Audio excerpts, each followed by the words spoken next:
Swali langu la kwanza amenifilisi Richard Mwaikenda, lakini katika hilo hilo ni nabii yake.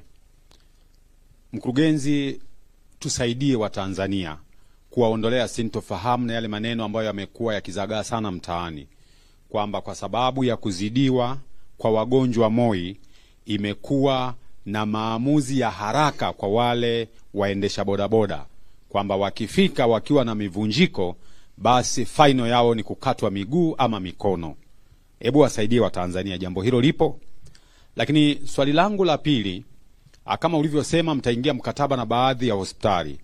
Katika miaka miwili mfululizo kuna moja ya hospitali ya rufaa, na ninyi mnazo taarifa kwamba iliwahi kupewa tuzo za kimataifa kwa utoaji wa huduma bora za uunganishaji wa mifupa. Kama taarifa hizo naamini kwamba ukiwa mtaalamu unazo, je, ni kwa nini msingeweza kuanza na hiyo hospitali kwa haraka ili muweze kuwa na mkakati ambao ingewasaidia kuwapunguzia wagonjwa ambao wanatoka kwenye kanda hiyo? Na hospitali hiyo ni hospitali ya rufaa ya mkoa wa Dodoma. Asante sana. Asante. Kwa majina naitwa James Bunuma, natoka Clouds. Nilitaka kufahamu ni kwamba mmejipanga kwa kiasi gani tatizo la wagonjwa wa mifupa wengi kwenda nje ya nchi wakiwemo wana michezo kuweza kulikomesha kabisa. Lakini pia tunafahamu tunakwenda kwenye mashindano ya AFCON. Mipango ipoje katika kwenye tiba za kibingwa ili kuhakikisha kwamba tusije tukapata aibu kama taifa.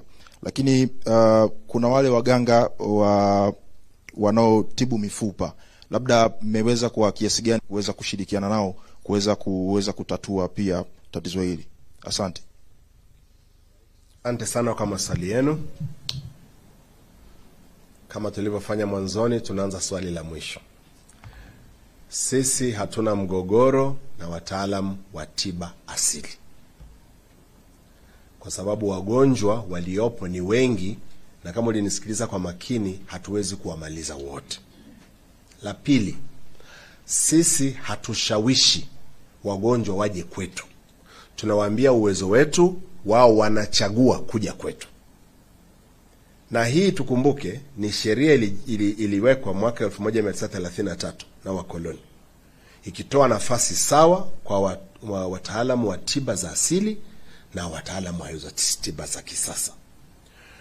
Tunaweza baada ya kuwa tumelifanyia utafiti tukatoa ushauri kama tunavyotoa ushauri kwa wale wakina mama wakunga wa jadi, kuwafundisha ili mama anayekwenda kule wawe itakuwa ni barabara ya kumpeleka kwenye vituo vya kutolea huduma ya afya ya kisasa.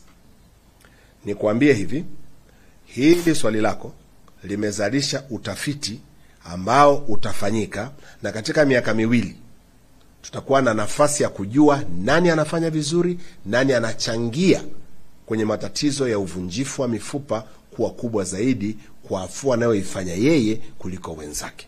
Na huyu atafundishwa ili kwa sababu ya kutokuwa na ujuzi aweze kuwa ni kituo cha kuleta rufaa kwa vituo vitakavyotoa huduma stahiki. Lakini hatuwezi kusema serikali ipige marufuku, hapana, kwa sababu hawa wote wana mchango wa kuboresha afya za wananchi. Tofauti tu ni viwango vya ujuzi na ufanisi katika kazi zao. Swala la AFCON, tulikuwa na kipindi nafikiri kama mwezi umepita sasa pale TBC, tulipokuwa tunajaribu kueleza tumejipanga kiasi gani. Taasisi ya moyo na sisi tulikuwa tumealikwa. Brother, tuko tayari. Kwanza, taasisi yetu ina madaktari 6 wanaojulikana na TFF wenye utaalamu wa sports medicine 6. Timu ya taifa iliyokuwa imekwenda Morocco ilikuwa na mtaalamu kutoka taasisi kama daktari wa timu. Kwa tunaongea tunachokifahamu. Tutakuwa Dar es Salaam, tutakuwa Zanzibar, tutakuwa Arusha. Na sasa na kuwepo kwetu pale Arusha Lutheran Medical Center itatufanyia hata afua ziwe za karibu zaidi. Lakini kama taasisi tunaendelea kuboresha miundombinu na kufanya mawasilisho mbalimbali kwa wote watakaohusika na shughuli hizo, kama walivyofanya wakati wa CHAN. Tukatoa huduma masaa 24 siku 7 kwa muda wote ambao hawa watu walikuwa hapa. Kwa haya ndio maandalizi tuliyofanya. Lakini kwingineko, kuzuia ni bora kuliko kuponya. Aisha ameuliza ni aina gani ya wagonjwa kando ya hawa wanaopata ajali. kuna wakina mama wanakuja kwa sababu ya uzee na mifupa kusagika. Kuna wakina baba wanakuja kwa sababu ya uzee na mifupa kusagika. Kuna wakina kaka wadogo, wakina dada wadogo wanaoanguka wanapocheza, nao wanakuja. Kuna watu wanakuja kwa sababu ya uambukizi katika mifupa yao, inaitwa osteomyelitis, kutoka ndani ya nchi na kutoka ndani ya nchi na nje ya nchi, kutoka Dar es Salaam na nje ya Dar es Salaam. Kuna wagonjwa ambao wanakuja pale kwa sababu wana saratani za mifupa. Hawa wote wanaingia katika lile kundi la wagonjwa wengine, kwa sababu sisi pale hatupokee wagonjwa wa daladala tu, wamepata ajali au bodaboda, wanakuwa wa magonjwa namna hiyo. Na wengine ambao kwa sababu ambazo hazifahamiki, nao wanaendelea kupata changamoto ya matatizo kama hayo ambayo nimeyazungumza hapo mwanzoni. Hii mengine tunaita metabolic diseases, ya magonjwa ambao kwa sababu ya mwili kutokufanya kazi sawa sawa, athari zake zinakwenda mpaka kwenye mifupa, degenerative diseases, jinsi miaka inavyoenda, na mwili wote unazidi kuchoka. Na kama kwa sababu mifupa ni sehemu ya mwili, nayo inachoka, kwa wakati mwingine inabidi tuwafanyie utaratibu. Kwa mfano, wale ambao wanaobadilishwa nyonga, hajapata ajali, hajawahi kuanguka, lakini jinsi siku zinavyoenda mifupa imezidi kusagana mpaka imefika mahali ambapo hawezi kutumia kote, tunamwekea hizo nyonga bandia. Kwa hao wote wanaingia katika hilo kundi la wagonjwa wengine. Mwandishi wa Mwananchi ameleta swali ambalo linafikirisha,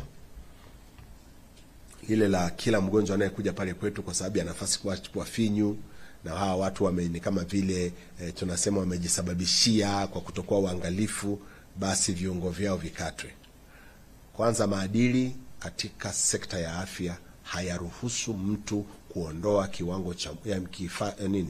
kiungo chochote cha mwili kwa sababu amechoka kufanya kazi. Lakini la pili, hakuna daktari mmoja peke yake pale Moi.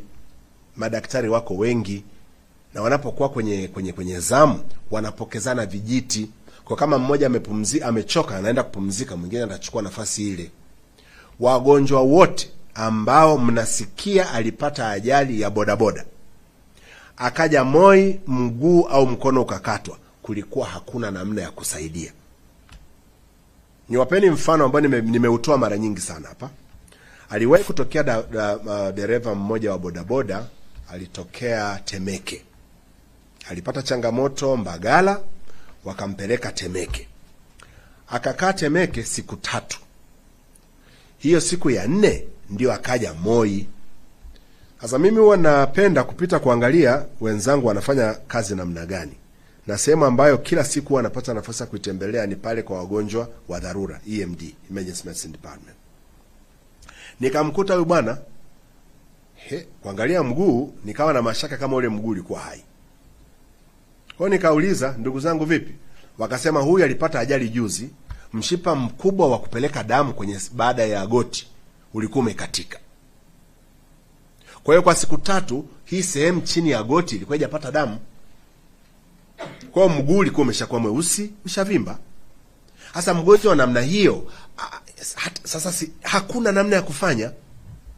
Unachagua kuusaidia mwili uliobakia salama ubaki salama, au kumwachia mguu wake mwili wote uondoke.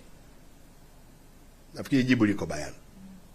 Kwa hiyo ucheleweshaji wa kuleta wagonjwa kutoka katika taasisi zisizokuwa na uwezo kama uliopo Moi unachangia kwenye hayo unayoyazungumza. Mtu anapata ajali, mkono umevunjika, mfupa umechomoza nje, anasafishwa tu kidogo kidogo, anafungwa na bandage. Siku 3 mkono unanuka, vidole huko mbele vishakuwa vyeusi. Wanasema huyu mpelekeni Moi. Hasa kwa sababu ajali iliyosababisha ule mkono kupata hiyo changamoto ilikuwa bodaboda, na mwishowe anakuja Moi, na Moi wanasema mkono huu ulishakufa na unakatwa. Taarifa itakayopelekwa ni gani? Alipoenda kwenye hospitali ya kwanza walimfunga. Alipofika tu Moi, yani kama mpira wa kona, ni mkono vile ulikatwa. Hakuna kitu kama hicho. Hakuna kitu kama hicho. Sisi tunaofanya hizi kazi ni binadamu. Tunatumia kila aina ya afua kuhakikisha kwamba kiungo kipo, kwa sababu kiungo bandia hakiwezi kuchukua sehemu ya kiungo halisi. Hakiwezi. Kwa ndugu yangu nikwambie wewe na wananchi wote wanaotusikiliza, taasisi inafanya kila kinachowezekana kuweka uwezekano wa vile viungo visikatwe. Ni pale tu ambapo inakuwa ukikiacha mgonjwa anaweza akaathirika. Si ni kama wagonjwa wa kisukari, mnajua yale mambo yao, wakipata kidonda kisipotibiwa wanaishia kufanya nini? Sasa tutasema wagonjwa wote wa kisukari wamekatwa miguu?